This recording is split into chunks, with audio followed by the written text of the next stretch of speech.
बिस्मिल्लाहिर्रहमानिर्रहीम अस्सलाम वालेकुम। कभी आपने ज़िंदगी में देखा है कि कोई शख्स 15 करोड़ रुपया लगाकर समुंदर की 3800 मीटर गहराई तक जाए और वो भी सिर्फ टाइटैनिक के मलबे को देखने के लिए। यानी वो ख्वाहिश हो कि आज से तकरीबन 100 साल से ज़ायद अरसे से पहले भी एक जहाज़ जो डूबा था इसको देखने के लिए कोई जाए और जाकर वहाँ पर तफरीह के मौके पर जाए, लेकिन इसके बाद इसका राब्ता मुनक़ता हो जाए। यानी इसके और इसके बेटे की 30 करोड़ रुपया लगाकर कोई मौत के मुंह में जाए, ये शायद अल्लाह कभी भी ना करे। लेकिन पाकिस्तान के शहज़ादा दाऊद, जो पाकिस्तान के अमीर तरीन ख़ानदान यानी पाकिस्तान की जो चंद अमीर तरीन ख़ानदान और लोग हैं, इनमें इनका शुमार होता है। ज़ाहिर सी बात है कि अगर कोई 30 करोड़ रुपया लगा कर बाप बेटा समुंदर की गहराई में जाकर सिर्फ ये देखने जा रहे हैं कि टाइटैनिक का मलबा कैसा था, तो आप सोचें वो अमीर ही होंगे। अब सूरत हाल ये है कि टाइटैनिक के मलबे तक ले जाने वाली जो आबदोज़ थी वही लापता है। यानी ये एक अजीबो गरीब सूरत हाल है कि पाकिस्तान के जो अमीर तरीन इंसान हैं ये असल में सलमान दाऊद उनके बेटे हैं। शहज़ादा दाऊद खुद हैं, ये अरबपति बिजनेसमैन हैं और इनके साथ हमेश बार्डिंग और बहुत सारे जो लोग हैं वो भी साथ गए हैं। ये तकरीबन 5 लोग थे और इस वक्त सूरत हाल ये है कि इस वक्त बिल्कुल भी अंदाज़ा नहीं है कि कहाँ पर इनका मलबा है, क्या सूरत हाल है, असल में ये शहज़ादा दाऊद है कौन, और एन पर सर्कल वो डिस्कस करेंगे जो हिस्टोरिकल थ्योरी है कि टाइटैनिक के आखिरी सीन के अंदर जब आप देखते हैं कि लड़का मर सकता था और वो मर गया, लेकिन क्या वो बच भी सकता था, इस पर बात करेंगे। लेकिन सबसे पहले समझ लें कि शहज़ादा दाऊद है कौन। असल में पाकिस्तान का एक बहुत बड़ा ख़ानदान है जो दाऊद ग्रुप के नाम से ये बड़े मशहूर हैं। ये जो कारोबारी ख़ानदान है, असल में 48 साला शहज़ादा दाऊद और उनके 19 साला बेटे सलमान इस वक्त लापता अबदोज़ जो है इसमें हैं। इनका राब्ता इस वक्त मुनक़ता हो चुका है। इंटेलिजेंस एजेंसी हैं, तमाम के तमाम जितने हो सकते थे रिसोर्सेज को इस्तेमाल करके इनको फाइंड आउट करने की कोशिश करें। बरतानिया में असल में ये रहते हैं और इनका ख़ास तौर पर वहाँ पर एक अच्छा बिज़नेस भी है। और सबसे बढ़कर बात यह है कि शहज़ादा दाऊद एंग्रो कॉरपोरेशन के नायब चेयरमैन भी हैं। ये कंपनी खाद, खाने पीने की अशिया, ये एनर्जी, जितनी आपकी चीज़ें हैं इसमें वो काम करते हैं। अब इस सारी सूरत हाल के अंदर असल में ये रिसर्च करते थे, खला में रिसर्च करने वाली जो कंपनीज़ हैं इनके साथ ये राब्ते भी थे। इनको बड़ा शौक़ था, उन्होंने इसकी स्टोरी पढ़ी हुई थी। अब यहाँ पर ये मिशन जाता रहता है, इसमें बहुत सारे लोग जाते हैं, आप टिकट खरीदें और आप भी जा सकते हैं। अब यहाँ पर जो ऑक्सीजन का ज़हीरा होता है ये बात ज़रा अहम है, समझने वाली। ये तकरीबन 3 से 4 दिन तक आप इसको इस्तेमाल कर सकते हैं। खुदा ना खास्ता कभी भी ना करे कि अगर इस सारी सूरत हाल के अंदर कोई ऐसा मामला भी हो कि अगर इसके बाद कोई मामला होता है तो फिर वो ऑक्सीजन जो है वो असल में ख़त्म होना शुरू हो जाती है, इसके बाद ज़िंदा रहना बहुत मुश्किल है।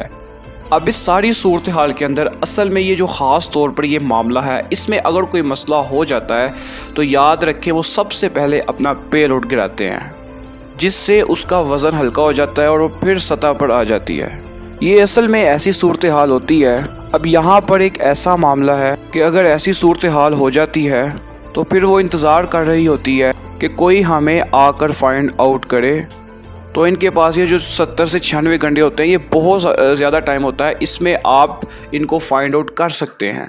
लेकिन इस सारी सूरत हाल के अंदर आप तो समुंदर की तह में चली गई है या अपने ज़ोर पर वापस आने की सलाहियत से महरूम हो गई है, तो फिर बहुत ही कम ऑप्शन बाकी बचते हैं। ये बात आप जहन में रखिएगा।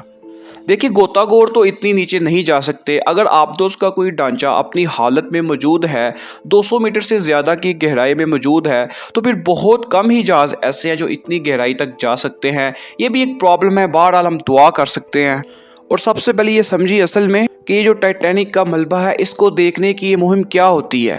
देखिए, ओशन गेट की ये इश्तहारी मुहिम थी। उसके अंदर उन्होंने कहा कि आप 8 दिन का सफ़र करें तो आपको ज़िंदगी में ऐसी चीज़ें दरियाफ्त करने का मौका मिलेगा जो आपने कभी नहीं देखी होंगी। ये एक एडवेंचर होता है। अब असल में ये होता क्या है, छोटी सी आबदोज़ होती है। इसमें एक पायलट के अलावा 3 मेहमान मुसाफिर होते हैं जो टिकट की अदायगी करते हैं। इसके अलावा कंपनी के मुताबिक एक महर भी होता है जो इस आबदोज़ में सफ़र करता है। अब यहाँ पर असल चीज़ है कि कंपनी कहती है कि जो हमारे पास यानी टाइटन नामी आबदोज़ है, ये जो लापता हुई है, सिर्फ इसके पास इतनी कैपेसिटी है कि वो एंड तक जा सकती है। अब इसका जो वज़न है वो तकरीबन 10,432 किलो है और तकरीबन ये 13,100 फीट की गहराई तक जा सकती है और 36 घंटे तक इसमें लाइव सपोर्ट भी मौजूद है, ऑक्सीजन है और ये सारी सूरत हाल है। यानी आप ये देख लें कि टाइटैनिक पहले डूबा है, जो 1912 में न्यूयॉर्क जाते हुए अपने पहले सफ़र पर बर्फानी तोदे से टकराता है और डूब जाता है।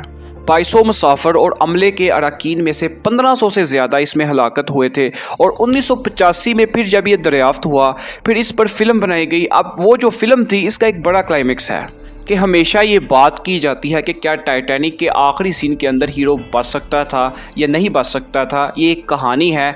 फिल्म का अंजाम ऐसा होता है कि महबूबा को बचाने के चक्कर में जो आशिक होता है, वो 3 दिन का इश्क इतना ज़बरदस्त हो जाता है कि वो इसमें ही दुनिया अपनी ख़त्म कर बैठता है। इंटरेस्टिंग मामला ये है कि इस फिल्म पर इतना पैसा लगा, लेकिन इसने जो कमाई की वो इतनी ज़्यादा थी कि सारी ज़िंदगी के लिए ये बॉक्स ऑफिस पर कामयाब तरीन फिल्मों में शुमार बनकर रह गई है। अब हुआ ये है कि फ़िल्म के डायरेक्टर से हमेशा ये पूछा जाता रहा कि फ़िल्म के इख्तिताम पर जो मंज़र सामने आता है, यानी जैक और रोज़ को एक लकड़ी का तख्ता मिल जाता है जिस पर दोनों सवार होते हैं और समुंदर के अंदर, यानी मामला काफ़ी ज़्यादा ख़राब है कि एक ही बंदा सिर्फ सवार रहता है और दूसरे को मौत को दावत देनी पड़ती है। तो आप ये बताइए कि ऐसा मामला नहीं हो सकता कि दोनों इसमें सवार हो जाते। हमेशा इनसे पूछा जाता रहा। अब वो डायरेक्टर आगे से कहता है कि मुझे आज से पहले ये बात समझ नहीं आती कि फ़िल्म को बनाने के इतने साल बाद भी कि आज भी लोग मुझसे सवाल करते हैं, तो मुझे समझ नहीं आती कि मैं इनको क्या जवाब दूं कि वो फट्टा छोटा सा था तो इसमें एक ही बंदा आ सकता था, या तो आपको जैक बहुत ज़्यादा प्यारा लगता है कि आपको इसका जो मर जाना वो इतना बुरा लगता है कि आज तक मुझे ये बात समझ नहीं आई कि मैंने फ़िल्म की जो एंडिंग है वो इतनी बुरी क्यों बनाई। उन्होंने कहा कि अगर वो फिल्म के अंदर एंड पर ना मरता तो आप बताएं इस फिल्म का एंडिंग सीन क्या होता। यानी वो सारी ज़िंदगी के लिए बेकार सी फिल्म होती, तो जैक को तो मरना ही था। अगर इस तरह नहीं मरता तो फिर एक ऐसी सूरत होती कि मैंने प्लान किया था कि जहाज़ का टुकड़ा इसके ऊपर आकर गिरता है तो वो रोज़ को बचा लेता है और ख़ुद मर जाता है। इसको हमने मारना ही था एंड पर, तो ये एक हमारे पास चीज़ अच्छी थी, तो एंड के ऊपर इसी तरह ज़िंदगी की बाजी हार गया। उन्होंने कहा कि अगर सारी ज़िंदगी मैं इसमें जैक को बचा लेता तो आप बताएं कि इस स्टोरी का क्या एंड होता कि बस एक जहाज़ डूब रहा था, वो सारे डूब गए और इसके बाद वो कहानी का क्या ट्विस्ट होता, क्या एंड होता। मैंने कहा कि मेरे पास जो कहानी थी इसमें एक किरदार को मरना था और इस किरदार को मरना था जो बहुत ज़्यादा मोहब्बत करता है। मेरे पास बहुत ज़्यादा तरीके थे, मैं कहीं ना कहीं जैक को मार सकता था, तो मेरे पास बस एक ही लगा कि फटे के ऊपर को बैठा दूं और उसकी जान जो है ना वो बचा लूं।